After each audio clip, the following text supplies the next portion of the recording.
सभा में उपस्थित सभी मित्रगणों को बहुत बहुत धन्यवाद, अभिनंदन।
किसी का प्रश्न है। कोटि कोटि दिल से प्रणाम प्यारे बाबा। मुझे ना कुछ को आपने इतना भर दिया कि दिल में धन्यवाद का भाव ही है, धन्यवाद ही है। कैसे धन्यवाद करूं आपका? मुझे पहली मुलाकात में ही क्या से क्या कर दिया। मेरे तो गुरु भी आप भी हैं, मेरे तो भगवान भी आप भी हैं। आपके चरणों में प्रणाम।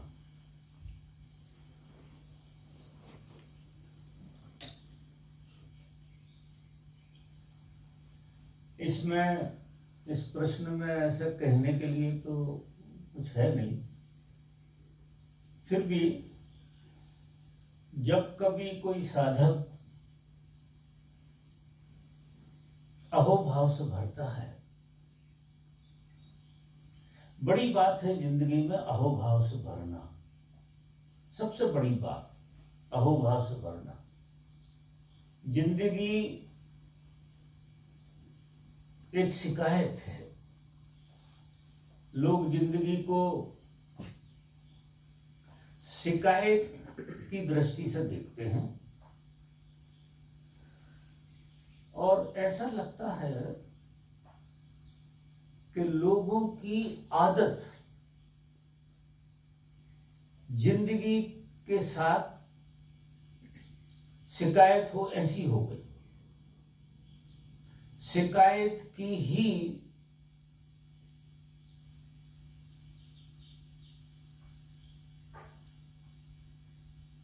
पहचान से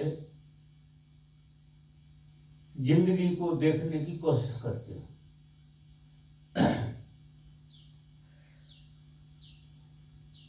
जबकि जिंदगी अहोभाव है, धन्यवाद है, शिकायत तो बिल्कुल नहीं है।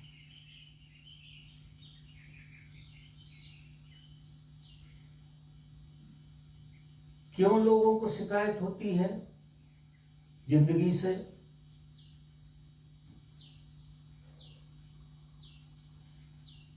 हमारी दृष्टि से जब हम देखते हैं तो लोग इतनी जल्दी में हैं कि जिंदगी को समझने का उनके पास समय ही नहीं। इतनी दौड़ को जीते हैं, भाग दौड़ को। फिर वे भगवान को ढूंढने में भी दौड़ते हैं। वो एक नई दौड़ शुरू हो जाती है। बिना जिंदगी को समझे भगवान को ढूंढना असंभव है। कारण यह है कि भगवान जिंदगी में समाया हुआ है। जीवन और परमात्मा दो चीजें नहीं। विडंबना ये है कि हम जीवन को नहीं समझना चाहते और परमात्मा को ढूंढते हैं।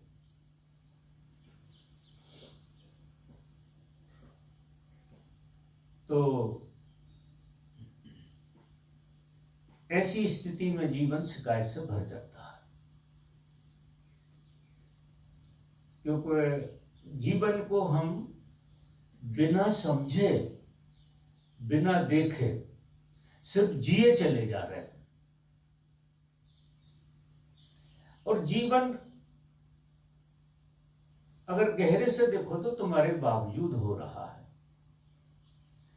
जीवन तुम्हारी सुनता नहीं है। जीवन को तुमसे कुछ लेना देना नहीं। जीवन एक हैपनिंग है, एक घटना है अस्तित्व की। वो बस है, वो हो रही है और अद्भुत ढंग से हो रही है। हम क्या करते हैं, जीवन को संवारने की कोशिश करते हैं, या हम जीवन को कठपुतली बनाने की कोशिश करते हैं। अब जीवन जीवंत है और जीवंतता को आप पकड़ नहीं सकते, उसे अपने हिसाब से नहीं कर सकते, कोई उपाय नहीं। क्योंकि जीवन जो चलता है महाजीवन से चलता है। महाजीवन इस जीवन को चला रहा है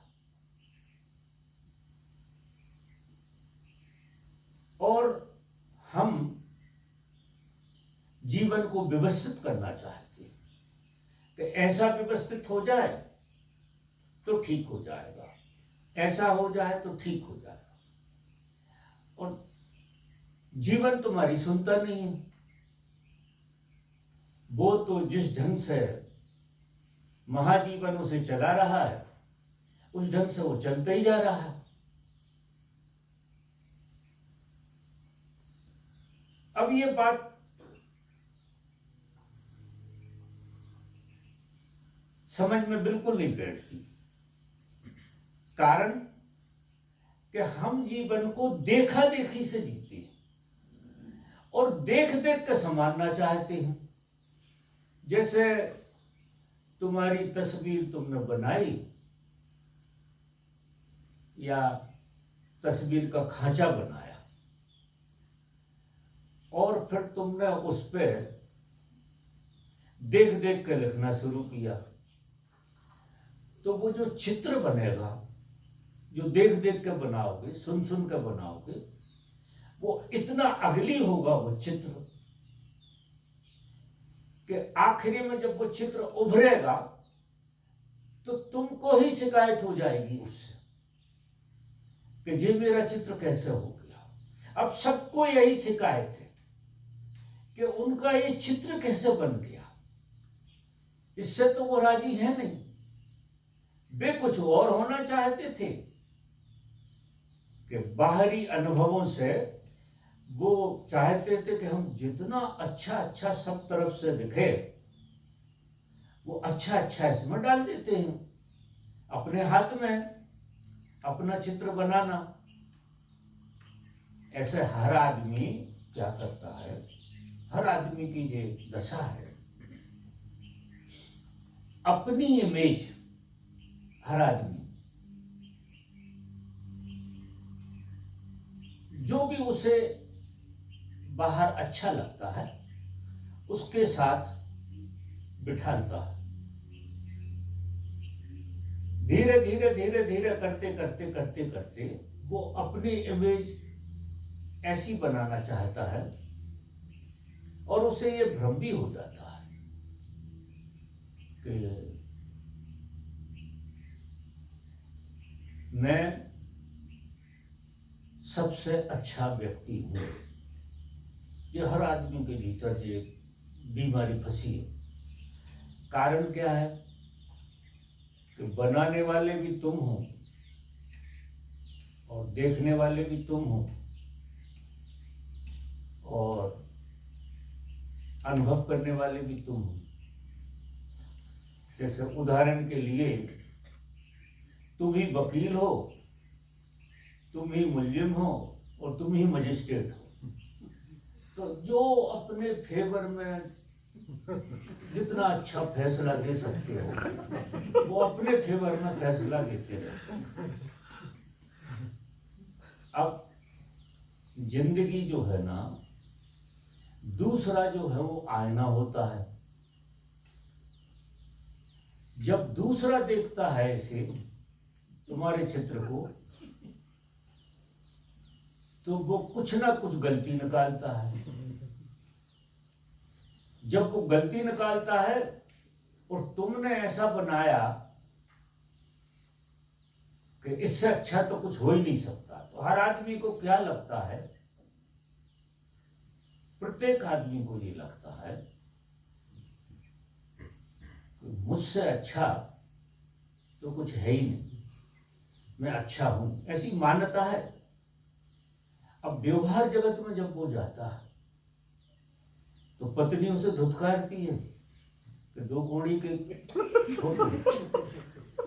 और घर के सारे लोग, समाज के सारे लोग, यार दोस्त मित्र, कोई ना कोई मीन मेख निकालते। अब इससे होती है तकलीफ, जो पीड़ा होती है आदमी को, जो आदमी दुखी है। अब इतनी झूठ के कारण दुखी है जिसका कोई कारण नहीं। दुखी है कि वो लोगों के बीच में रहना। आपने बिना लोगों की परमिशन के अपनी छवि बना ली, लोगों से परमिशन तो ली नहीं कि भाई मैं ये भर लूं रंग मेरी तस्वीर में, तो पूछा है नहीं और अपने हिसाब से रंग भर के बैठ गए आप। अब आईना है नहीं, मजा देखो, रंग भर के बैठ गए और ऐसी मान ली आईना बाहर है। जब तुम खड़े होते हो कहीं तो आईना तुम्हें देखता है और आईना तुम्हें बता देता है कि तुम ऐसे हो। अब देखो संघर्ष चलता है, तुम मानते ऐसे हो और आईना बताता ऐसा है। तो सारी जिंदगी क्या है कि तुम जीवन को एडजस्ट करने की कोशिश करते रहते हो लोगों के हिसाब से कि यार ये कह रहे हैं, मतलब मुझे बहुत अच्छा होना चाहिए, ये तो मैं हूं ही नहीं जो कह रहे हैं, तो मुझे सुधरना। अब मजेदार ये बात है कि तुम सुधरे ही हुए हो।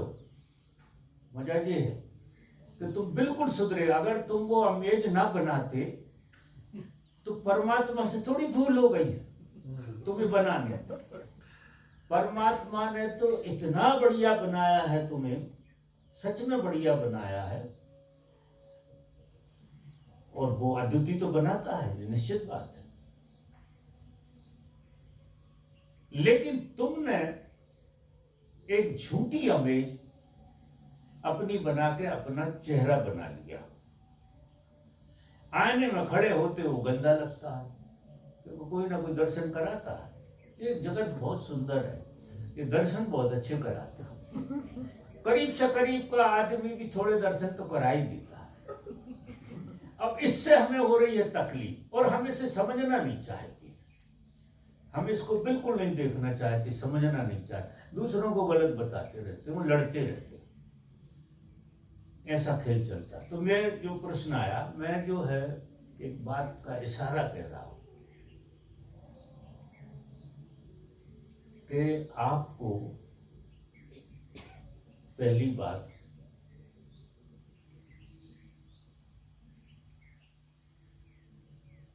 एक किताब बंद कर देना चाहिए जो आप रोज लिखते रहते हो। हम ऐसा नहीं है कोई फुर्सत में बैठे थे जब बना लिया, हम ये इमेज को रोज रोज बनाते हैं। ऐसा दिन नहीं होता जिस दिन हम इसमें कुछ ना डालें, हम अपनी इमेज रोज बनाते हैं। आदमी गजब का है भ्रम जो है ना 70-80 साल तक उसे जला देते हैं, भ्रम में जीता रहता है। 70-80 साल निकल जाते हैं उसे भ्रम में जीते जीते। अब बिल्कुल आखिरी में जब मृत्यु के करीब आने लगता है या बुढ़ापा बिल्कुल जर्जर होने लगता है, वहां उसे रियलाइज होता है कि मैंने जो इमेज बनाई थी वो गलत थी, कहीं ना कहीं सही तो नहीं, ऐसा उसको एहसास होने। अब उसकी उसे पीड़ा पकड़ती, समय बचता नहीं है, ऊर्जा है नहीं, तो फिर उसको रियलाइजेशन होता है और बड़ी पीड़ा होती है। अगर ये रियलाइजेशन समय होते होते हो जाए, समय होते होते, थोड़ी उम्र बची हो आपकी जीने लायक और ऐसा हो जाए और आप अपनी इमेज को पूरी की पूरी धो दो, मिटा दो, क्योंकि आपने बनाई है और कोई और बनाए तो हमें धोने में सुविधा है, हमारी बनी हुई हम नहीं धो पाते। बड़ा विचित्र खेल। दूसरे कुछ नहीं करते हैं, दूसरा तो आईना दिखाती है। अगर गहरे से देखो, कारण क्या है कि दूसरों से पूछ के तो तुमने बनाया ही नहीं है, तो दूसरों का तो हाथ ही नहीं है उसमें। अगर गहरे से देखो तो इमेज तुमने बनाई, तुम्हारी, दूसरे आईना दिखा देते हैं। तो कोई रियलाइज कर ले अच्छे से, अब ये किताब बंद करता हूं आज से, क्योंकि ये धीरे धीरे मिटेगी, ऐसे नहीं मिटने वाली। एकदम एकदम मिट जाए तो पागल हो जाओ। आपने अपनी जो इमेज बनाई है वो एक दिन में झूठी हो जाए तो या तो आदमी मर जाएगा या पागल हो जाएगा, इतना आइडेंटिफाइड है। अब जैसे तुम अच्छी मां हो और एक दिन में ये भ्रम टूट जाए कि तुम मां ही नहीं हो, अच्छी तो छोड़ो, पहली बात तो मां होना भ्रम है, फिर दूसरा भ्रम अच्छी मां होना। तो ये भ्रम आपका अगर एक दिन में झटके से मिट जाए तो आप पागल हो जाओ। तो ये जो साधना है, ये साधना क्या करेगी?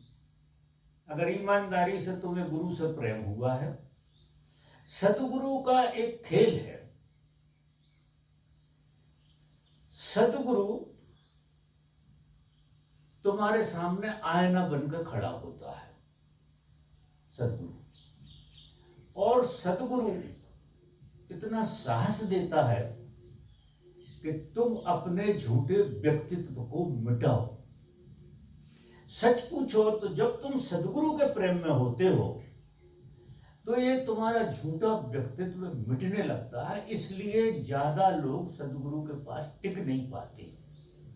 ज्यादा लोग जैसे ही वो लंबे रुकते हैं, और जब ये मौका आता है ये झूठी पर्सनालिटी का मिटने का, व्यक्तित्व का मिटने का, सतगुरु की मौजूदगी आपके झूठे को, चेहरे को मिटाएगी। उसका काम ही ये है। वो सत्य नहीं देता किसी को। ये भ्रम है लोगों को, सतगुरु सत्य देता, क्योंकि सत्य लेने देने वाली बात है ही नहीं। सतगुरु कोई सत्य नहीं देता, सत्य लिया दिया नहीं जा सकता। सतगुरु झूठ मिटाता है। जो तुम्हारे अंदर झूठ है वो झूठ को मिटा देता है। तो जैसे जैसे तुम जितने गहरे सतगुरु के प्रेम में जाओगे उतने तुम निखालिस होते चले जाओगे। वो तुम्हारी झूठी परतें हटाता चला जाएगा, हटाता चला जाएगा। संसार में लोग हटाने की कोशिश करते हैं क्योंकि सब सदगुरु का ही काम कर रहा है। यहाँ ऐसा मानना चाहिए इस संसार में हम सिर्फ शिष्य हैं, बाकी सब गुरु हैं जी यहाँ बैठे। अब हम समझ नहीं पाते हैं लेकिन हैं जी सब गुरु। अब ये हमारी इमेज को मिटाने की कोशिश करते हैं। ये भी वही काम करते हैं जो गुरु करता। आप आश्चर्य करो, लेकिन इनका खेल हमें जमता नहीं, क्योंकि इनसे तो हम अच्छे ही हमेशा। आप डॉक्टर से अच्छा मरीज है तो फिर डॉक्टर का प्रयोग हो नहीं सकता। सदगुरु महा डॉक्टर है, वो ऐसा गजब का डॉक्टर है कि उसके आगे तुम समर्पित हो जाते हो। और वो करता कुछ नहीं है, उसकी मौजूदगी में आपकी परतें उभरती हैं, ये झूठे चेहरे की। तो जब तक आपका ऊपर ऊपर का लेयर हटती है, जब तक आप सदगुरु के प्रेम में चलते हो, और जैसे ही वो चोट करता है आपके चेहरे को ज्यादा ही कुरूप दिखाने लगता है, आप भागने की कोशिश करते हैं, क्योंकि यहाँ कुछ ठीक नहीं हो रहा है, सांस तक नहीं लेने दे रहे, मार ही डालेंगे ऐसा। और वही सही समय है तुम्हें गुरु के साथ रहने का, तो ज्यादा देर लोग टिकते नहीं हैं। हमने ऐसा देखा, जहां मिटना शुरू होता है वहां भागने की बात आ जाती है कि यहाँ से थोड़े समय के लिए हम अपने झूठे चेहरे का मजा ले लें, क्योंकि यहाँ तो आपके चेहरे का मजा तो दिया नहीं जाएगा, ये तो पक्की बात है। आप जैसे हो, जैसे आप समझ रहे हो, वैसे तो आप हो ही नहीं, और जैसे हो उसका आपको पता नहीं। तो सदगुरु आप जैसे हो उसे मिटाएगा, और जैसे सच में हो वैसा उभाड़ेगा, उसका काम डबल चलता है। इसलिए तुम झेल भी पाते हो। जो टिक जाते हैं उन्हें फिर इस बात में बड़ा मजा आता है, जो सदगुरु के पास टिक जाते हैं। वो क्या करता है कि आपके झूठी पर जो पर्सनालिटी की है वो तोड़ता है, और उतना ही कोना आपका असली का प्रकट होता है। अब यहां सारा खेल जो चलता है सदगुरु की दुनिया में, वो यही खेल चलता है कि वो आपके झूठ को उभारता है और सत्य से भरता है। उस खाली जगह को भरता है, मतलब वो भरी हुई है, झूठ हट जाती है तो सत्य झलकने लगता है। धीरे धीरे करते करते उसकी मौजूदगी में आप बैठने लगते हो तो उसके प्रेम में पड़ जाते हो। प्रेम में आपका ये चेहरा तो पड़ नहीं सकता है। आप किसी सदगुरु को प्रेम करते हो तो जो चेहरा आपने बनाया उससे तो कभी आप प्रेम में पड़ ही नहीं सकते। कहां से आपको कोई संध है आपके भीतर, जो सत्य की, जो असली चेहरे की, वो असली चेहरा प्रेम में पड़ता है अकेला। और जो नकली चेहरा लड़ता है उससे कि तुम कोई गलत जगह तो नहीं हो, ऐसा तो नहीं, ऐसा थोड़ी होता है। तो ऐसा एक द्वंद्व चलता रहता है। अगर जीवन को तुमने गहराई से, ईमानदारी से, पहली बात तो क्या है, सभा में आदमी को ईमानदार होना बहुत जरूरी। ईमानदारी का मतलब ये है, रोगी को जब बिल्कुल साफ हो जाए कि मैं रोगी हूं, जब बिल्कुल साफ हो जाए तो निदान बनना शुरू होगा। अब रोगी कहे मैं बीमार तो नहीं हूं, ये तो पक्की बात है, और इलाज करो तुम, तो इलाज तो नहीं होता। तुम बीमार ही नहीं हो तो इलाज कैसे होगा, मानने ही तैयार नहीं है। तो यहां आदमी को सबसे पहले अज्ञान को स्वीकारना चाहिए। जब तक कोई व्यक्ति अपने अज्ञान पर पर्दा डाले है, तब तक उसके जीवन में ज्ञान का उदय नहीं हो सकता है। अज्ञान को अज्ञान की तरह समझना है, कुछ करना नहीं। अज्ञान है, ऐसा हम जान रहे हैं कि हम अज्ञानी हैं, बड़ी गहराई से जान रहे हैं। आदि समस्या हल होती है स्वीकार में। कारण क्या है कि अज्ञान की पीड़ा बहुत है, गजब की पीड़ा देता है। इस संसार में अगर कोई चीज पीड़ा देती है तो अज्ञान देता है, नादानी देती है। अज्ञान की ही पीड़ा है, और किसी चीज की पीड़ा इस जगत में नहीं है, हो ही नहीं सकती। अज्ञान की पीड़ा, नासमझी की पीड़ा है। सच में पीड़ा नहीं है, लेकिन अज्ञान की पीड़ा है, नासमझी की पीड़ा। तो जैसे जैसे आप सदगुरु के प्रेम में होते हैं, अगर आप अज्ञान को स्वीकारते हैं तब शुरुआत होगी ये बात। नहीं आप सदगुरु के पास भी बैठ के ऐसे ही बैरंग चले जाओगे घर, कुछ हाथ नहीं लगने वाला।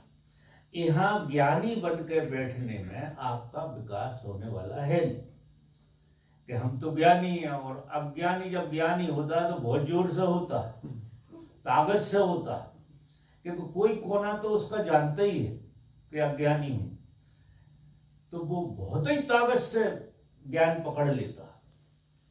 तो अगर आप ईमानदार हैं कि मैं अज्ञानी हूं, ऐसा आप मान रहे, तो उसकी पीड़ा। वो एक जैन साधु आया था अभी, वो मुझे एक ही बात कर रहा था, बहुत रोया मेरे पास। वो 10 साल हो गए उसको साधना करते करते, वो इतना रोया, बहुत रोया कि मुझे इतनी पीड़ा हो रही है, बहुत पीड़ा हो रही है, मेरी छाती जल रही है, पीड़ा हो रही है।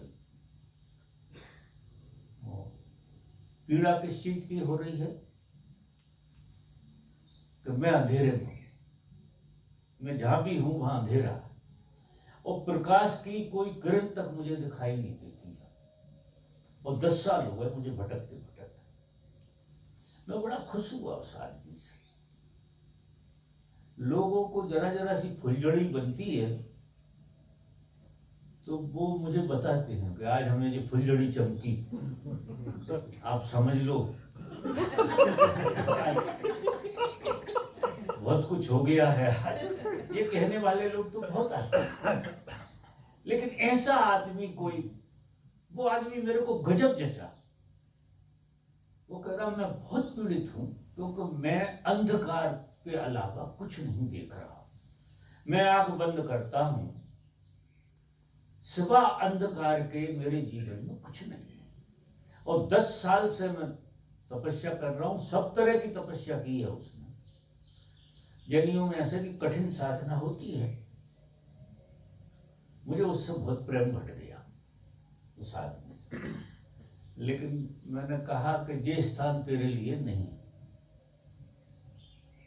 तू यहां से तो भाग जा, यहां नहीं रहना है तुझे। और कोई दूसरी जगह पहुंचा दिया उसे, और कुछ सूत्र बता दिए, और ये भी बता दिया कि तू आदमी ईमानदारी से बोल रहा है, ये अच्छी बात है, ये ईमानदारी मत खोना कहीं। ये 10 साल की तपस्या का दम मत लगा लेना इसमें, ईमानदारी रहना। वो चला गया बेचारा। तो साधक को ईमानदार होना बहुत जरूरी है। और ईमानदारी का यही है कि आंख बंद करके देखो, आप आंख बंद करके देखो जीवन में कितने सपने हैं, कितना अंधकार है। और अगर आपके जीवन में अंधकार है तो प्रकाश की आप संभावना लिए हो। अगर अंधकार ही को प्रकाश मान के बैठे हो तो जीवन में प्रकाश की संभावना बिल्कुल नहीं, रत्ती भर नहीं। क्योंकि अंधकार को ही प्रकाश मान लिया तो राजी हो गए। अधिकतर लोग संसार में अंधकार से राजी हो गए, पता नहीं कैसे राजी हो गए। क्योंकि अंधकार की तरफ दृष्टि नहीं घुमाते, जीवन को देखते ही नहीं है, वो इधर उधर बाहर देखते रहते हैं। तो अगर आपने जीवन को ठीक से देख लिया तो जीवन अंधकार के अलावा कुछ नहीं। अब जब जीवन अंधकार ही है तो जीवन में रस कहां से आएगा, आप बताओ। जीवन में इतना रस लोगों को दिखाई दे रहा है जिसका कोई हिसाब नहीं। धन कमाने में पता नहीं कहां कहां सौंदर्य देख लेते हैं, पता नहीं कहां कहां उलझ जाते हैं। जरा सा किसी ने हंस दिया तो फंस गए। मतलब पता नहीं क्या देख रहे हैं, और साधु बन गए। एक और टोपा पहन लिया, साधु भी बन गए हैं, और आंख जो है पता नहीं कहाँ कहाँ घूम रही। तो ईमानदार नहीं। अगर ईमानदारी जीवन में आ जाए, क्यों साधना में देर लगती? आदमी बेईमान है इसलिए देर लगती है, नहीं साधना में देर नहीं लगती। फिर चाहे हम सदगुरु को दोष देते हैं कि यार वो सब वैसे ही है मामला, हम देखना चाहते नहीं है, और हम 100 सदगुरु को रिजेक्ट कर सकते हैं, एक तो छोड़ो कि वो महाज्ञानी है। अंधकार से ही जो आदमी राजी हो गया वो तो सबको नकार देगा कि वो अंधकार को प्रकाश मान के जी रहा है। तो अगर आदमी को ईमानदारी से जीना है तो जीवन में उसे सिवा अंधकार के और कुछ नहीं मिलेगा। और इसी अंधकार का डर है। मौत क्या है? मौत सघन अंधकार का नाम है। इतना अंधकार घेर लेता है मौत में कि आप हिल तक नहीं सकते, उंगली तक नहीं उठा सकते, इतना सघन। अभी अंधकार विरल है जीवन में, क्योंकि ये संभावना लिए हुए है प्रकाश में जा सकता है, लेकिन मृत्यु में अंधकार सघन हो जाता है, इतना सघन हो जाता है, ठोस अंधकार हो जाता है। और क्या होता है? ठोस अंधकार के कारण हमारी सांस बंद हो जाती है, क्योंकि जगह ही नहीं बची, वो इतना ठोस हो गया अंधकार। तो आपकी सांस बाहर की बाहर रह गई, मर गया, ऐसा समझिए। अभी तरल अंधकार है लेकिन तरल है। जवानी में ज्यादा तरल है अंधकार है, लेकिन धुंधलके का प्रकाश है उसमें तरलता के कारण। जैसे जैसे हमारी उम्र बढ़ती है, अगर हम जीवन को ठीक से नहीं जिए, अंधकार को अंधकार की तरह नहीं देखा, अगर अंधकार को अंधकार की तरह तुम गहराई से देखोगे, वो सघन नहीं हो पाएगा। और अंधकार को जो तरल करता चला जाए, वो अंधकार के पार चला जाए। और इसमें कुछ करना नहीं है, बोध पूर्वक देखोगे अंधकार है, बोध से देखो कि जीवन अंधकार है, इससे ज्यादा नहीं। इसकी कोई और व्याख्या करो ही मत, एक ही व्याख्या कि जीवन अंधकार है, और इस अंधकार से हमें बाहर निकलना। तो बोधपूर्वक जब कोई आदमी देखता है तो अंधकार में तरलता आती। अभी हम ध्यान करते हैं, और ध्यान में जो मजा आता है वो क्या है? अंधकार तरल हो जाता है, तो प्रकाश की कुछ किरणें आपको छू जाती हैं, उसमें आपको मजा आ जाता है, आप नहा जाते हो, बहुत बढ़िया हो जाता है। फिर संसार में घुसते हो, आप कोई हंसी ठटोली में घुस जाते हो, वो अंधकार फिर सघन हो जाता है। वासना अंधकार को, कामना अंधकार को घना बनाती है, और ध्यान और प्रार्थना अंधकार को तरल बनाती है। आपके और परमात्मा के बीच में अगर कोई दीवार है तो वो अंधकार की दीवार है, बीच में अंधकार खड़ा हुआ है, अज्ञान का अंधकार खड़ा हुआ है। ध्यान से, प्रार्थना से, सत्संग से वो तरल होता है। जब कभी आप भक्ति भाव में होते हैं तो क्या हो जाता है? अंधकार तरल हो जाता है, और प्रकाश की कुछ किरणें आपको छू जाती हैं, आपको मजा आ जाता है। अब जान रहे हैं, समझ रहे हैं कि ध्यान करते हैं तो ऐसा होता है, जो जान भी रहे हैं, लेकिन वासना इतनी प्रबल है, कामना इतनी प्रबल है कि आदमी को क्या लगता है कि वासना में भी डूबे रहो और ध्यान में भी डूबे रहो। ऐसे लोगों की दुर्दशा होती है कि वासना, अब तुम क्या कर रहे हो? रोज घर बना रहे, रोज घर मिटा रहे, रोज घर बनाते हो, साफ सूफ करते हो, और रोज तुम तरकता में चले जाते हो, रोज सघनता में चले जाते हो। अब इससे आदमी थकेगा ही, निश्चित थकेगा। और फिर कह देगा यार धर्म जो है एक धोखा है, इससे ज्यादा नहीं। और धीरे धीरे करके अंधकार सघन जब होने लगेगा, वासनाएं कामनाएं ज्यादा हावी हो जाएंगी, तो तुम छोड़ कर भग जाओगे कि हम जैसे जी रहे ठीक है। कई लोग भग जाते हैं, कई लोग संन्यास भी छोड़ देते हैं। तो मेरा निवेदन ये है कि हम सब जहां बैठे, कोई भी आदमी बुरा नहीं है, आदमी बुरा नहीं है, आदमी तो हमेशा ही अच्छा है। लेकिन प्रकृति दत्त, ये अंधकार प्रकृति दत्त है, क्योंकि वासना सारी हमें प्रकृति ने दी है। हम कहां से ले आए वासना? हम तो ना वासना को मिटा सकते, ना वासना को पैदा कर सकते। ये प्रकृति का खेल है पूरा का पूरा, उसने हमें अंधकार में डाला। तो कबीर या कोई महापुरुष कहते हैं कि परमात्मा ने तो बांध दिया हमको वासनाओं से, और गुरु उनसे निकालता है। परमात्मा निकालता नहीं है, निकालने का काम गुरु का है, वो परमात्मा का रोल है। परमात्मा से सीधा कोई काम नहीं होता है, वो है, वो आपके चारों तरफ है, उसके बगैर कुछ हो नहीं सकता। लेकिन वो डायरेक्ट कुछ करता नहीं, क्योंकि वो तटस्थ है और प्रेमपूर्ण है। मजा देखो, परमात्मा की एक अलग व्याख्या है कि परमात्मा तटस्थ है, वो तुम्हें छेड़ता नहीं, लेकिन प्रेमपूर्ण बहुत है, अद्भुत प्रेम है तुमसे उसे। तो उसने एक मीडिएटर गुरु बना लेता है। उसका काम यह है कि तुम विज्ञान समझाओ लोगों को। सीधा परमात्मा नहीं समझाता, माध्यम से समझाता है। सब वेदों में शास्त्रों में कोई माध्यम ही बने, परमात्मा सीधा तो बोला नहीं कहीं, माध्यम से ही बोला है। अगर उसकी बात आपको समझ में आ गई, चोट कर गई, तो फिर आपको ये बात साफ हो जाएगी कि जीवन अंधकार है और प्रकाश की संभावना। वो कहते हैं तमसो मां ज्योतिर्गमय, अंधकार से प्रकाश की ओर। अब ये गुरु का काम, गुरु तुम्हें अंधकार से प्रकाश की दिशा बताता है। अकेले अंधकार की बात नहीं करता।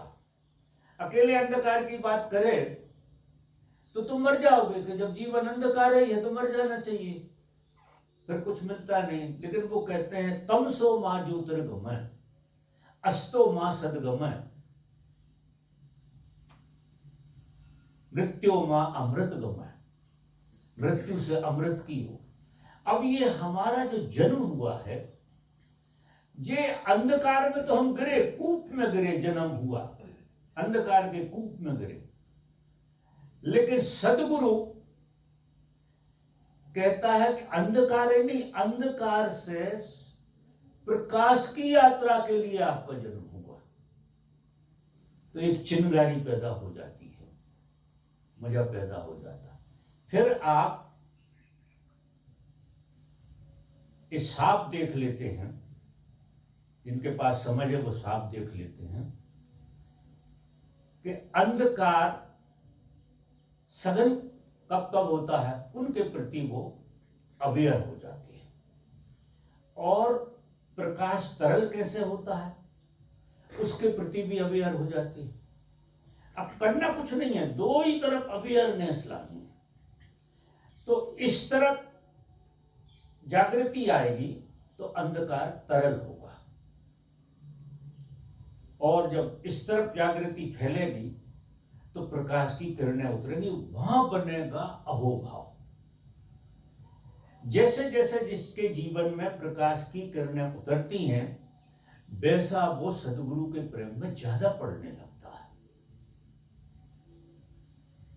और जितना ज्यादा सदगुरु के प्रेम में पड़ता, उतनी किरणें उतरती। दोनों बातें एक साथ होती हैं, क्योंकि वहां कोई सदगुरु के पास आपको डायरेक्ट कुछ नहीं मिलने वाला है, लेकिन उसके प्रेम में पड़ने से का मतलब जो होता है, तुम्हारा अंधकार तरल हो गया और प्रकाश की किरणें तुम्हें दिखाई देने लगी।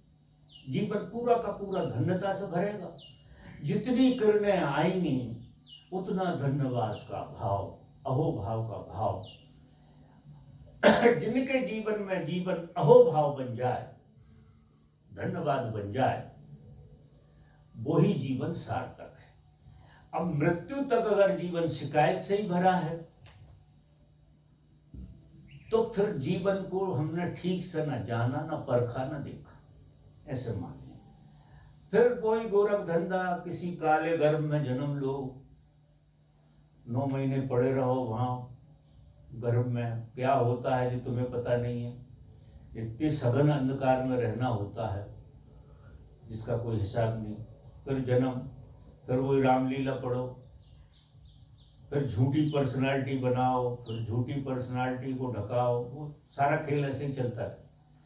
तो हम सब ओशो के सन्यासी हैं। ओशो ने हमें एक गजब की दिशा दी है और बड़ा गजब समझाया।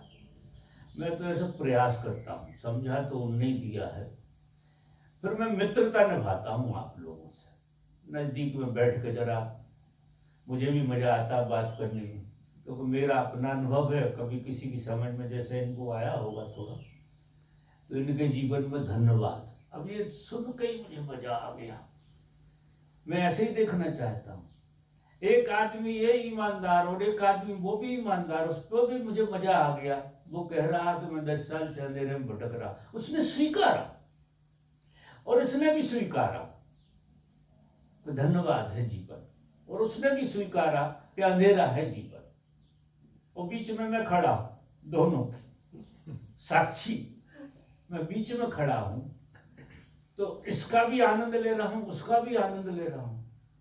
उससे भी बात करने में मुझे बहुत मजा आया, इनकी बात करने में भी बहुत अच्छा लगा।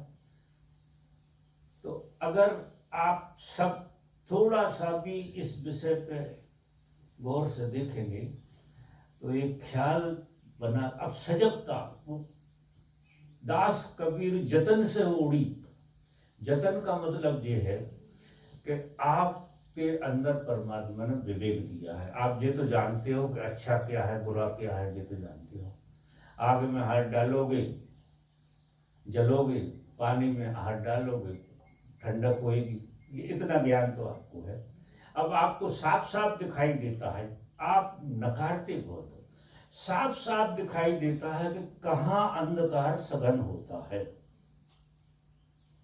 वासनाओं में अंधकार सघन होता है, कामनाओं में अहंकार सघन होता है, प्रार्थना में और ध्यान में अंधकार तरल होता है। अब इतना ज्ञान सबको है जी, मैं नई बात नहीं बता रहा हूं कि ज्ञान सबको है, लेकिन ईमानदारी से नहीं जी रहे। अगर ईमानदारी से आप जीने लगो तो आप आपके गुरु हो जाओ। आपको भीतर से, जैसे बाहर से मार्गदर्शन मिलता है, ऐसे भीतर से मार्गदर्शन मिलने लगेगा सीधा। फिर आपको कौन भटका सकता है? क्योंकि जिसके अंदर विवेक आ गया, अच्छे बुरे की सही पहचान आ गई, उसके फायदे में क्या है, नुकसान क्या है, ये समझ में आ गया, वो धंधा बिगाड़ेगा।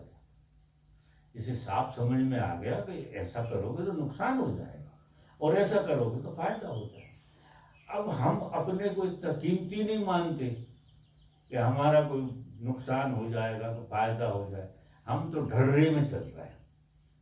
तो ये ढर्रे की जिंदगी जो है ना, ये बिल्कुल बंद कर देनी अपने और विवेक से जीना।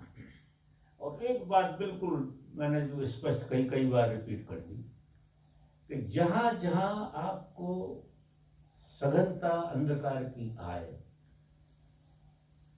वहां इतने जागृत रहना कि वहां से ब्रेक लग जाएगा, फिर और नहीं गिरोगे उधर।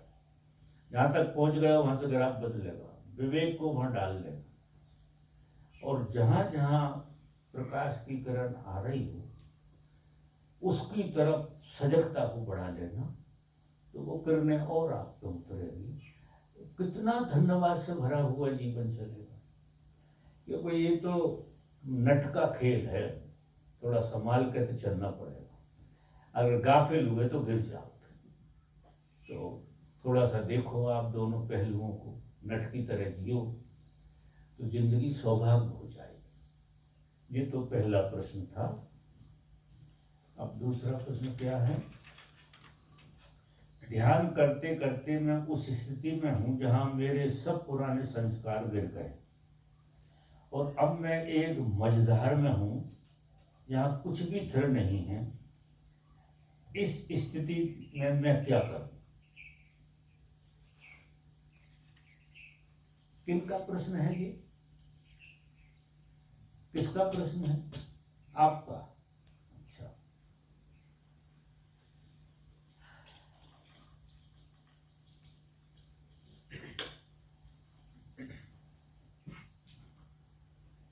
देखो,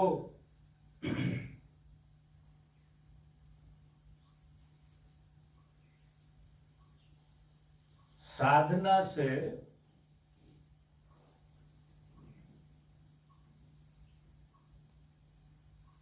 हम बहुत कुछ सफाई कर सकते हैं, हो जाती है। सजगता और साधना से संस्कार भी बहुत सारे विदा हो जाते हैं,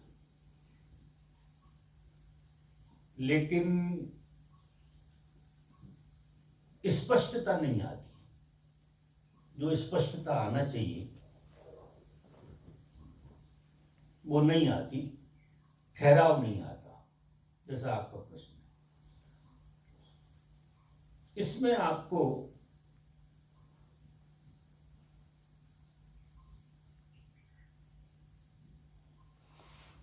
प्रार्थना नहीं जन्म पा रही। अभी आप थोड़े से प्रयास से थके नहीं। प्रयास से जो हो सकता है वो यहां तक होता है, जो प्रयास से होता है।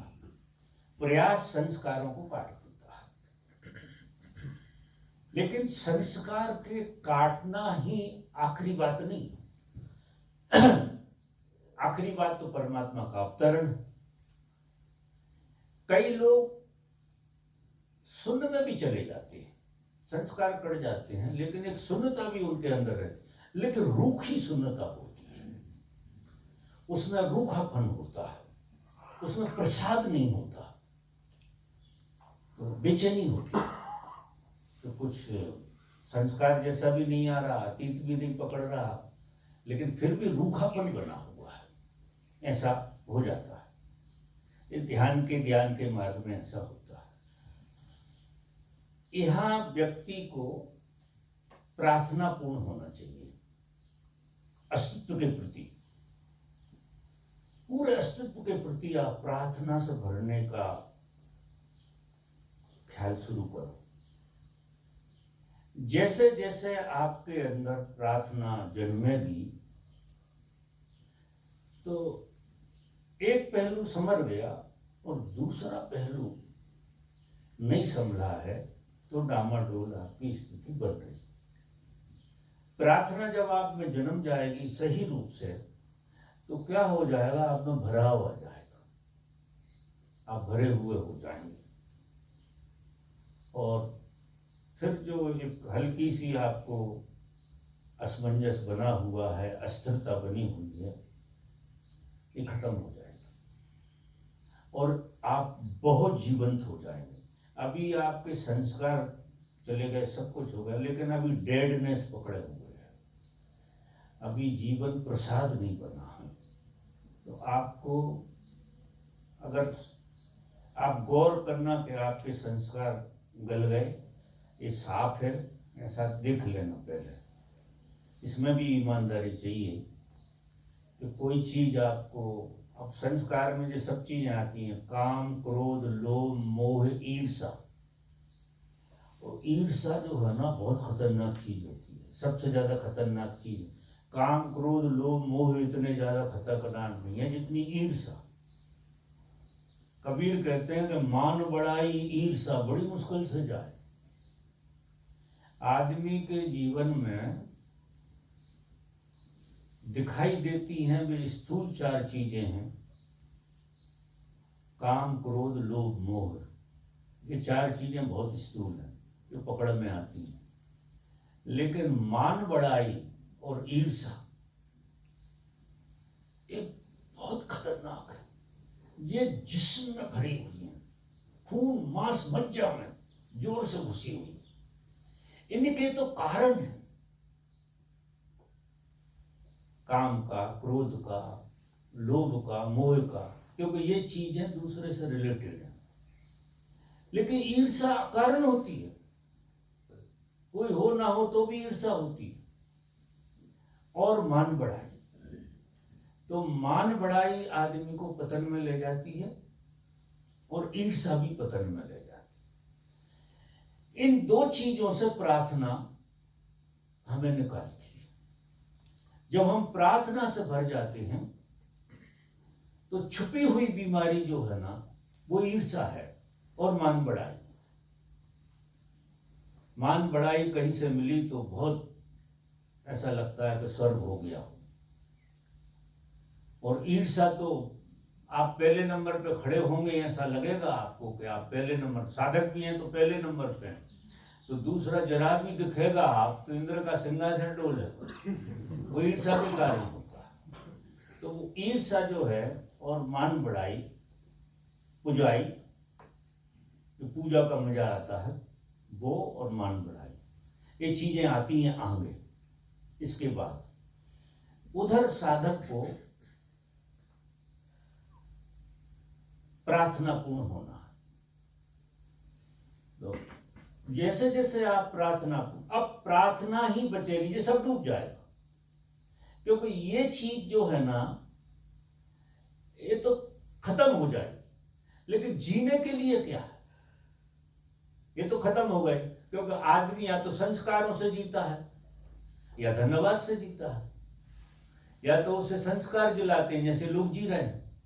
संस्कार इतनी बुरी चीजें नहीं है कि काम, क्रोध, लोभ, मोह भी इनको दुश्मन मत मानना जी, इतने बुरे नहीं, क्योंकि संसार में टिकाने का, संसार में जीवन टिका है, उसके स्तंभ है जी काम, क्रोध, लोभ, मोह। ये चारों खंभों पे खड़ा है जीवन।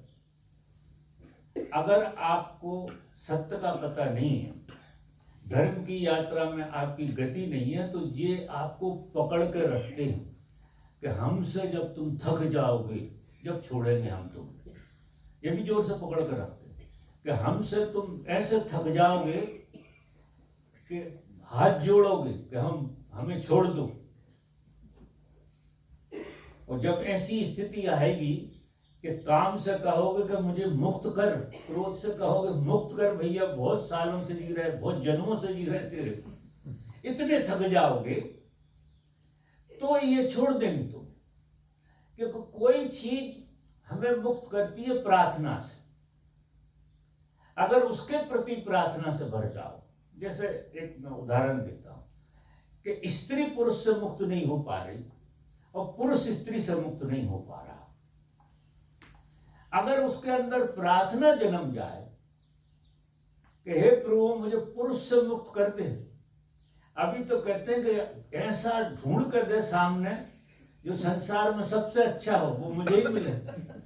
अभी तुझे भागना है, अभी थके नहीं। तो जब तक थके नहीं हो, जब तक ये चीजें तुम्हें पकड़ के रखेंगी, जिलाएंगी। और वो तो समय नहीं है वहां, अनंत काल की यात्रा है जी, समय तो वहां होता नहीं है। कौन कब थकता है, जितना विवेक जगता है, जितना सत्संग मिलता है, उतना इन चीजों से थकता है। थकता है तो इनसे बाहर आने की प्रार्थना जन्मती है कि हे प्रभु इनसे मुक्त कर दे हमें। हम तो मुक्त हो नहीं सकते, क्योंकि जे तूने डाला है जे खेल, तो हम कैसे मुक्त होंगे। तो प्रार्थना जन्मती है, वो गुरु के माध्यम से जन्मती है प्रार्थना। प्रार्थना से आप कामनाओं से मुक्त होंगे, प्रार्थना ही मुक्ति में ले जाएगी आपके लिए। तो साधक जब तक प्रार्थना पूर्ण ना होगा, तब तक ये बंधन जो प्रकृति ने डाले हैं, इनसे वो मुक्त नहीं होगा। क्योंकि प्रकृति इंतजार कर रही है कि तुम इस योग हो जाओ कि तुम मुझे छोड़ दो। काम भी तुम्हें छोड़ना चाहता है, क्योंकि कब तक तुम्हारा जन्म करे, लाखों बार तुम्हारा जन्म कर दिया प्रकृति, प्रकृति थक गई तुमसे, तुम्हें काम क्रोध लोभ मोह में रख के थक गई प्रकृति। लेकिन तुम हो कि दोबारा दोबारा से वहीं जाना चाहते हो, तो प्रकृति भी चाहती है कि तुम मुक्त हो जाओ। तो एक तरफ तो वो पकड़े हुए हैं, इसलिए पकड़े हुए कि तुम जिंदे बने रहो, क्योंकि जीवन चलता या तो परमात्मा से चलता है या कामना से चलता है। तो जब तक परमात्मा का तुम्हें पता नहीं लग रहा है और इससे तुम थक नहीं गए, तब तक प्रकृति तुम्हें बांध कर रखती है कि तुम इन बंधनों में बंधे रहो, एक दिन थक जाओगे। क्योंकि अगर आपके अंदर से जैसा संसारी आदमी जो चारों चीजें निकाल दो, काम नहीं है, क्रोध नहीं है, लोभ नहीं है, मोह नहीं है, ईर्ष्या नहीं है, अगर ये नहीं है तो तुम डेड हो जाओगे। फिर बचेगा क्या तुम्हारे पास? वो परमात्मा नहीं है तो अब बचेगा क्या? तुम मुर्दा, क्योंकि कोई मर जाएगा जब ये चीजें नहीं हो। तो जिंदा जिंदा तुम मर जाओ तो ये चीजें विदा हो जाएंगी। अगर तुम जिंदे हो तो इनके ही कारण ये तुम्हें पकड़े, तो इनसे लड़ना मत, झगड़ा मत करना इन चीजों से, ना काम से, ना क्रोध से, ना लोभ से। प्रार्थना करना कि अब हमको मुक्त कर दो इन सब चीजों से। तो फिर प्रकृति तो चाहती है कि तुम्हारे अंदर प्रार्थना उठने लगे मुक्ति की। तो प्रकृति आनंदित होती है जब कोई आदमी कामनाओं, भावनाओं, वासनाओं की प्रार्थना करता है कि इनसे मुक्ति मिल जाए, तो प्रकृति उसे इतने सहज ढंग से छोड़ना शुरू करती है जैसे पका हुआ फल पेड़ से छूट जाता है। क्योंकि आप पेड़ पे लगे हैं तो सुरक्षित है, और पेड़ से कच्चे छूट गए तो दुर्दशा होगी ना। तो प्रकृति जब तक नहीं छोड़ती जब तक तुम पक ना जाओ। बड़ा विचित्र खेल है।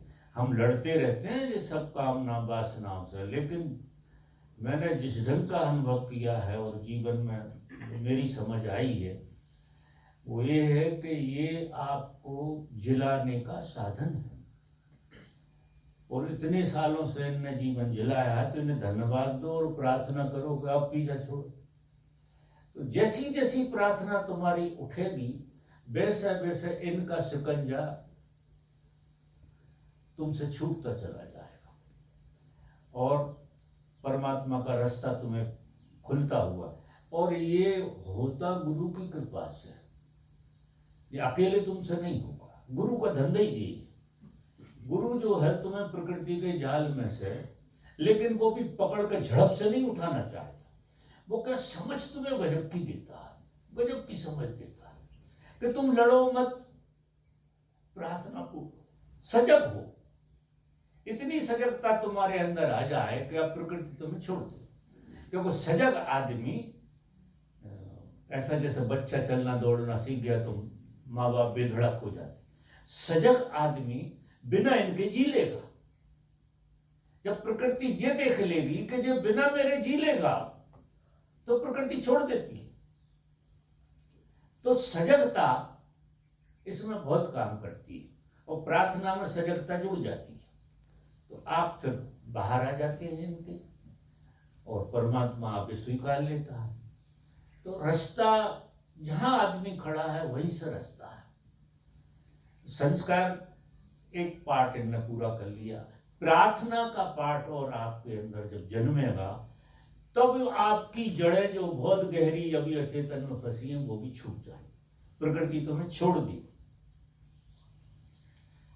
प्रश्न सब ऐसे ही हैं करीब करीब।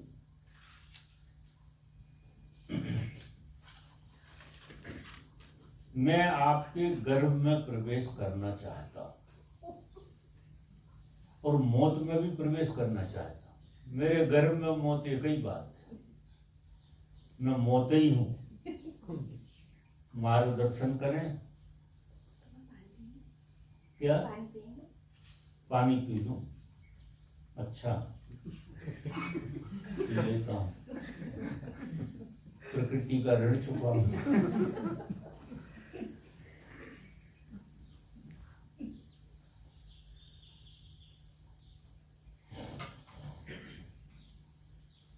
ये संभाजी साहब कौन है? आपका प्रश्न। अच्छा, प्रश्न तो आपने बड़ा सुंदर लिखा है भाई, ऐसे प्रश्न कम आते हैं।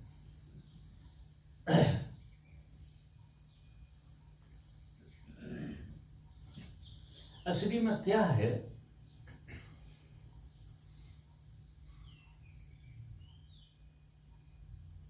मेरे अनुभव से तो ऐसा है, और सत्य भी यही है कि हम सब यहाँ जितने लोग हैं और दुनिया में जितने लोग हैं,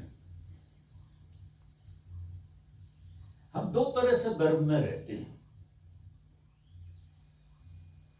एक प्रकृति के गर्भ में रहते हैं, एक बोध ऐसा है कि हम प्रकृति के गर्भ में हैं। लेकिन कब तक? जब तक हम पशु योनि में होते हैं, तब तक हम प्रकृति के गर्भ में होते हैं। तो प्रकृति के गर्भ में चिंता फिक्र की कोई बात नहीं रहती है, क्योंकि प्रकृति पूरे अस्तित्व को गर्भ में रखे हुए है और वहां सब गर्भ के नियम कायदे काम करते रहते हैं। जैसे तुम माँ के गर्भ में होते हो तो ना तुम्हें हाथ बनाने की जरूरत, ना पांव बनाने की, ना आंखें बनाने की, वो प्रकृति ही सारी रचना करती है। तो जब तक तुम माँ के गर्भ में रहते हो तब तक तुम प्रकृति के ही गर्भ में हो, और प्रकृति के गर्भ में से तुम जैसे बाहर आए, तुम्हारा जन्म हुआ, तो तुम परमात्मा के गर्भ में चले जाते हो। प्रकृति के गर्भ से निकल गए और परमात्मा के गर्भ में आ गए। लेकिन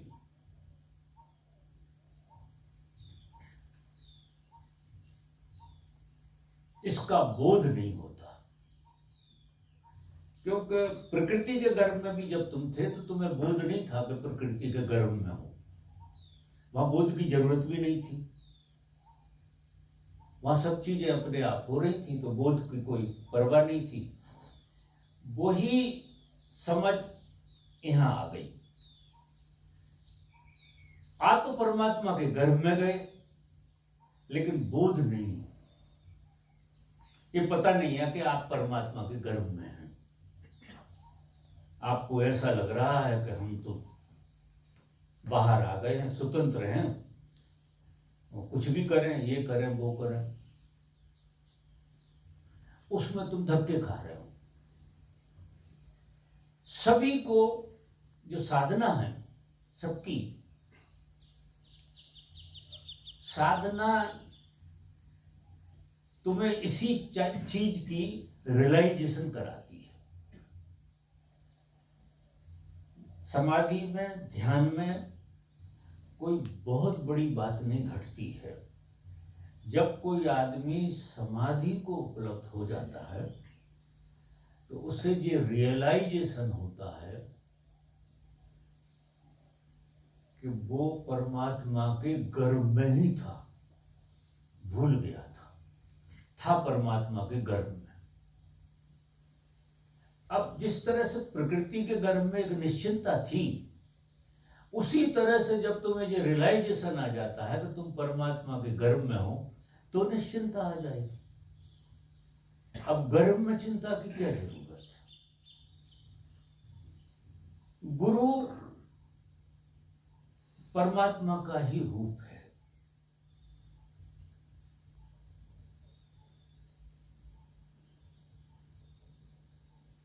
वो बोधपूर्वक परमात्मा के गर्भ में है, बोधपूर्वक।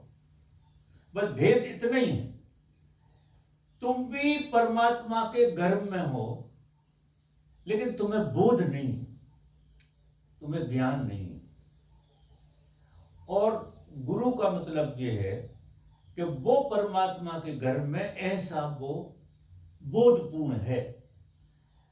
तो अब वो तुम्हें देख तो रहा है कि तुम गर्भ में हो, वो ऐसा ही देखता है कि तुम परमात्मा के गर्भ में ही बैठे हो।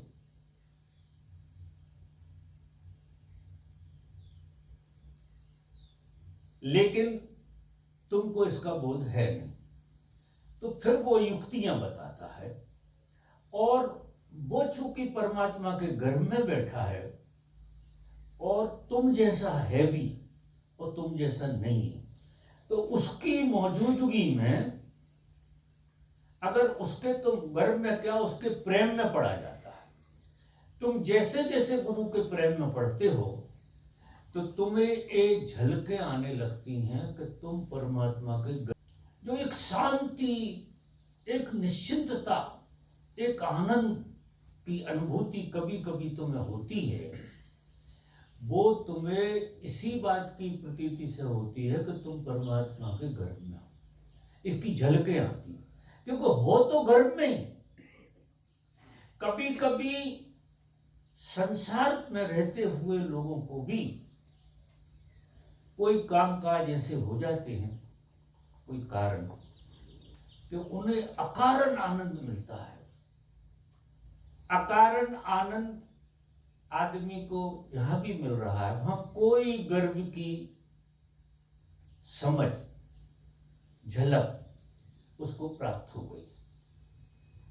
तो हो तो परमात्मा के गर्भ में, इसलिए वो प्रयास बंद करो कि तुम्हें किसी के गर्भ में जाना, वो प्रयास बंद कर दो। गर्भ में होकर ही गर्भ में जाना तो कैसे जाओगे? हाँ, एक बात है कि इसको रियलाइज करना। धर्म क्या है? सेल्फ रियलाइजेशन है। आपको आपका ये बोध पैदा हो जाए कि तुम कहां हो। जैसे लोग वो रमन साहब कुछ कहते हैं, पूछो मैं कौन हूं, वो बात मुझे थोड़ी कम जचती है। कायदे से प्रश्न ऐसा होना चाहिए कि मैं कहां हूं, मैं कहां हूं। क्योंकि जिस जगह हो तुम्हें पता नहीं लग रहा। जैसे कभी कभी आपने देखा होगा, हमको तो बहुत बार ऐसे अनुभव हुए हैं कि हम कोई अनजान जगह में चले गए और सो रहे हैं और रात की नींद खुल गई, आंखें खुली हैं, लेकिन एकदम ऐसा लग रहा कि पता नहीं कहाँ है। और जब आदमी को ऐसा लगता है कि मैं कहाँ हूं, उसका परिचय नहीं हो रहा, तो उसे घबराहट होती है। अगर आप 5 मिनट ऐसी स्थिति में रहोगे तो पसीने पसीने हो जाओगे, आपके प्राण निकल जाएंगे। आप अगर अतीत से जोड़ ना लो अपने को, तो अतीत से जोड़ के आप ये मान लेते हो कि आप यहां हो, तो फिर सब ठीक ठाक हो गया। फिर क्या है कि स्मृति ने आपको घेर लिया, वर्तमान में आप नहीं रह पाए। स्मृति से आपके ताने बाने बुने हो गए और आपने मान लिया कि आप यहां हैं। लेकिन जहां तुम हो वो जगह झूठी है। तुम झूठी जगह की पहचान बना के जी रहे हो, झूठी जगह, तुम्हें पता ही नहीं है कि तुम कहां हो। जितनी ध्यान की विधियां हैं, जितनी साधना है, जे इसी बात की प्रतीति कराने के लिए है कि तुम कहां हो। और बताने तो मैं बता रहा हूं तुम परमात्मा के गर्भ में हो, लेकिन अब इससे काम होगा नहीं। मेरे बताने से इशारा तो होगा, तो मेरी बात फालतू तो जाने वाली है नहीं। आज नहीं, किसी दिन तो मुझे पता लग जाएगा कि तुम कहां हो। मैं आज देख रहा हूं, चूंकि मैं आज देख रहा हूं इसलिए तुम्हारी संभावना ज्यादा है। अगर कोई देखने वाला ना मिले आपको तो यात्रा बहुत लंबी है। अगर कोई देखने वाला मिल जाए जो देख रहा है कि तुम कहां हो, कब तक बचोगे? क्योंकि वो तो सतत देख रहा है कि तुम वहां हो। तो कितने ही अपने आप को भटका लो, बहका लो, कुछ भी कर लो, लेकिन एक दिन रियलाइज हो ही जाएगा कि तुम कहां। लेकिन उसके लिए फिर थोड़ा प्रयास तुम्हें भी करना। अब प्रयास करने में क्या है कि इसमें बाधा कौन सी चीज डाल रही है? अतीत में जीने की आदत कम करो।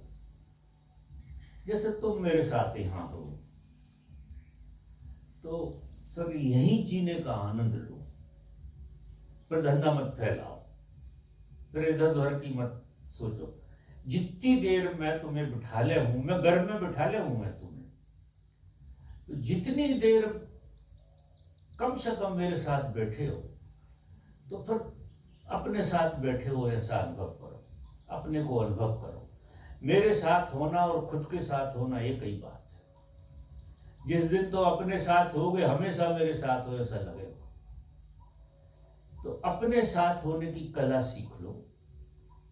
जितनी गहराई से अपने साथ बैठोगे उतने तुम्हें गर्व की झलकें आना शुरू हो जाए, और यात्रा में तुम हो ही, और मंजिल पे भी तुम हो। मजा देखो, यात्रा में भी हो और मंजिल पे भी हो।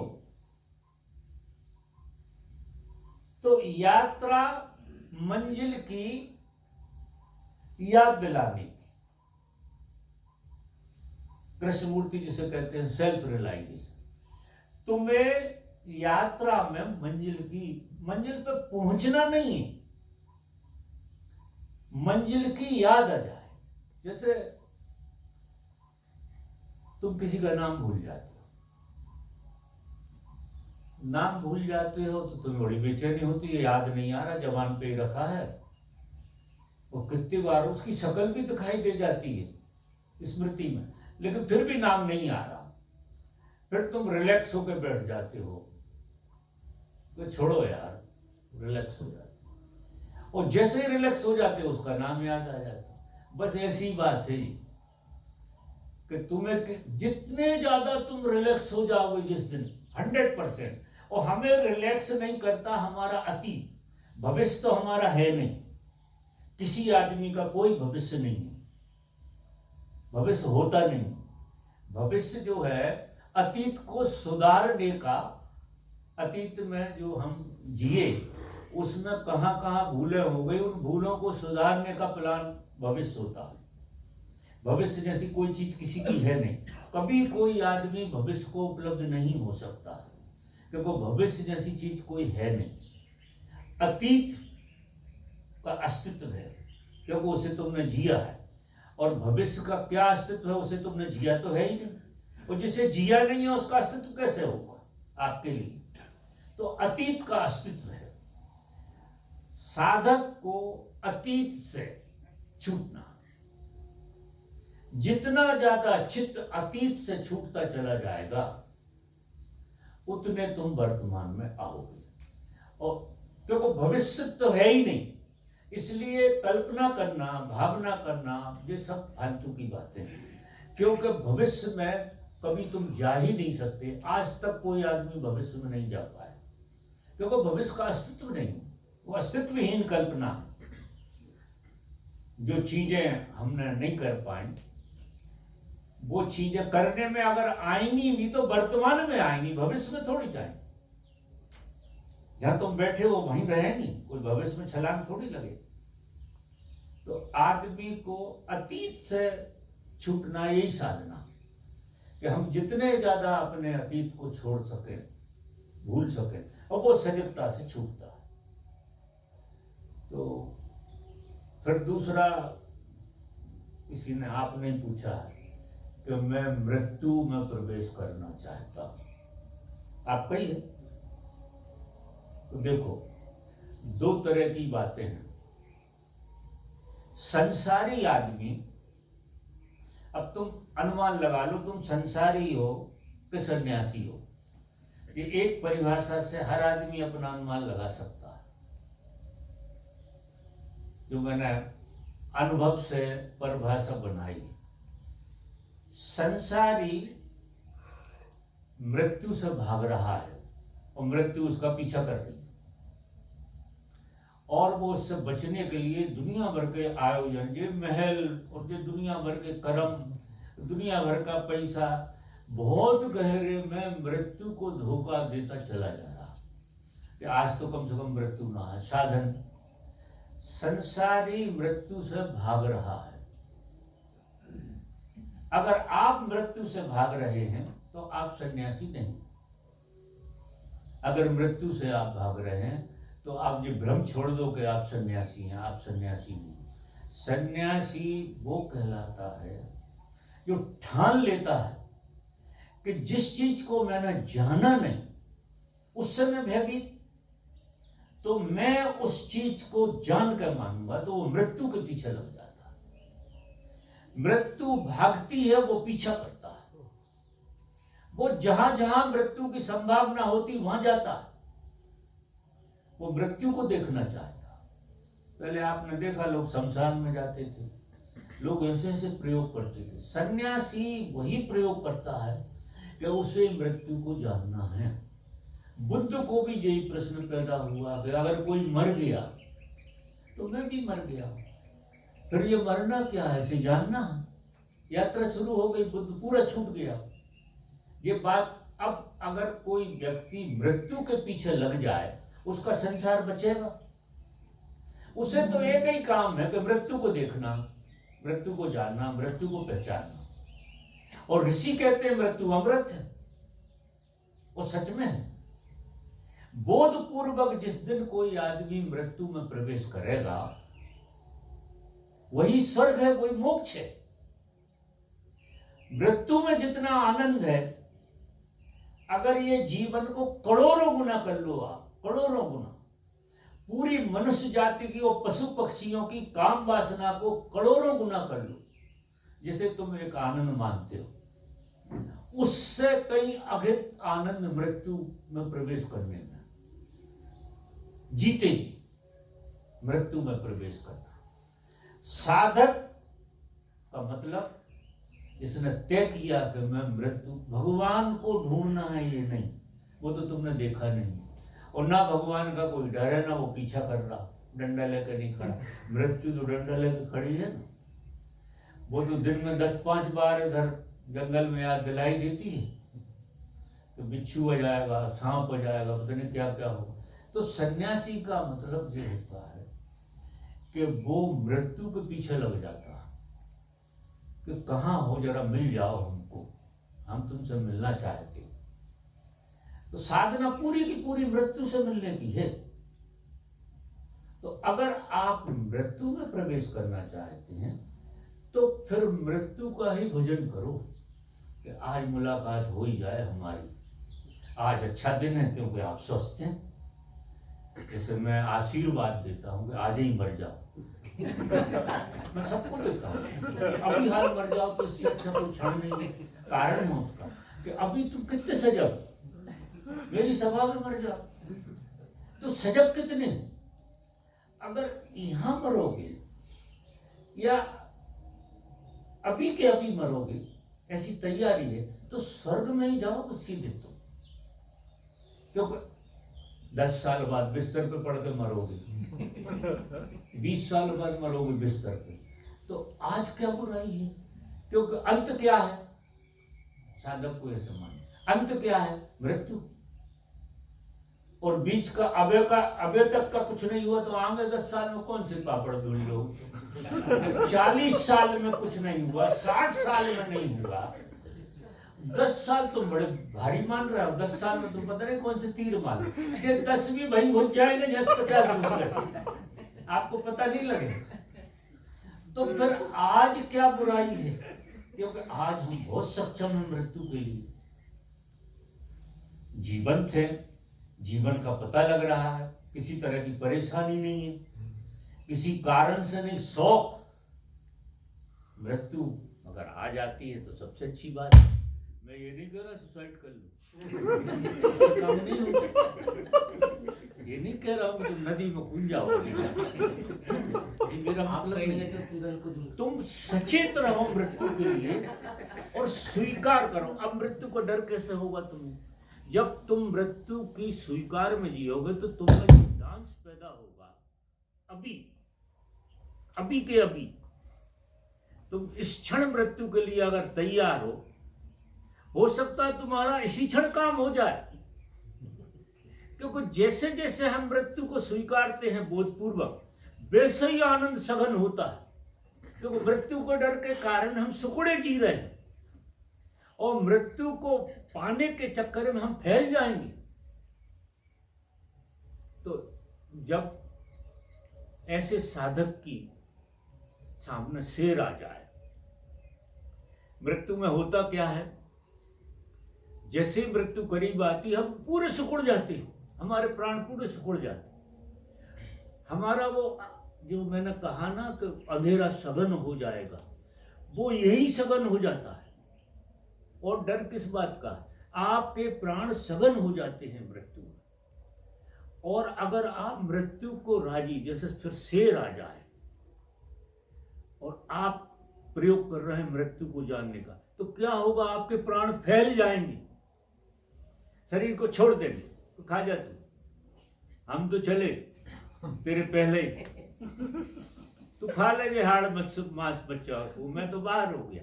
अब ये प्रयोग इतना मजेदार है कि जब घटेगी जब घटेगी, लेकिन मर रहे हो रोज रोज वो बंद हो जाएगा। रोज रोज मृत्यु से बचने का आयोजन कर रहे हो, दुनिया भर के कर्म कर रहे हो, बच जाऊं मैं तो जैसे भी बने, आज तो बचे ही जाऊं। तो इंतजाम, ये संसार पूरा का पूरा जो बना है, ये मृत्यु से बचने को बना है। और मृत्यु में सब घुस जाते हैं, मर सब जाते हैं। तो जैसे पैदा हो गए वैसे ही मर जाना जीवन नहीं है। जीवन तो उन्हीं का धन है जिसने मृत्यु को जान लिया। और धर्म और कुछ नहीं है। मृत्युर्मा अमृतगम है, मृत्यु से अमृत की ओर यात्रा हो गई। अभी यात्रा हो गई तो यात्रा चाहिए। जो तीन तल हैं यात्रा के, तमसो माँ ज्योतिर्गमय, अस्तो माँ सदगमय, मृत्योर्मा अमृतगमय। ये तीन सूत्र आपके काम के हैं। सजगता हो, स्वीकार हो, परमात्मा पर भरोसा हो, गुरु पर भरोसा हो, तो मृत्यु की तरफ जो यात्रा है, आज के आज पांव में थिरकन पैदा हो जाएगी। क्योंकि मृत्यु की वजह से जी भी रहे हो आप आश्चर्य करोगे, आप मृत्यु के कारण जी रहे। मृत्यु शाश्वत है, नहीं तो जीवन बोझ हो जाता। एक दिन मर जाओगे, ये तुम्हें पता है, तो बोझ नहीं हो रहा। तो अगर आप इसे बोधपूर्वक जी लो तो, लेकिन वो धन्यता भी नहीं हो रही।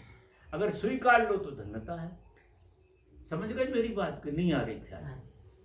तो मृत्यु में प्रवेश करो, हमारे आशीर्वाद। सुसाइड मत करना। नहीं कह रहे हैं।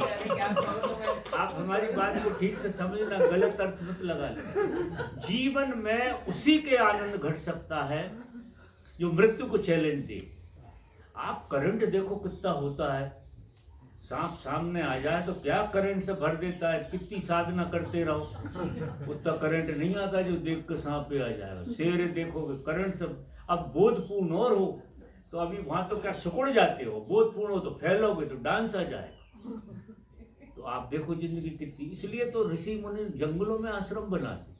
अपन ने भी थोड़ा सा प्रयोग किया, के बाद दर्शन इधर उधर हो जाए। ठीक है, बहुत बहुत धन्यवाद मेरी बात सुनने के लिए। अगर आपको मेरी बात सच में समझ में आ गई होगी, जैसा मैं आशीर्वाद देता हूँ, तो निश्चित जीवन धन्य होगा।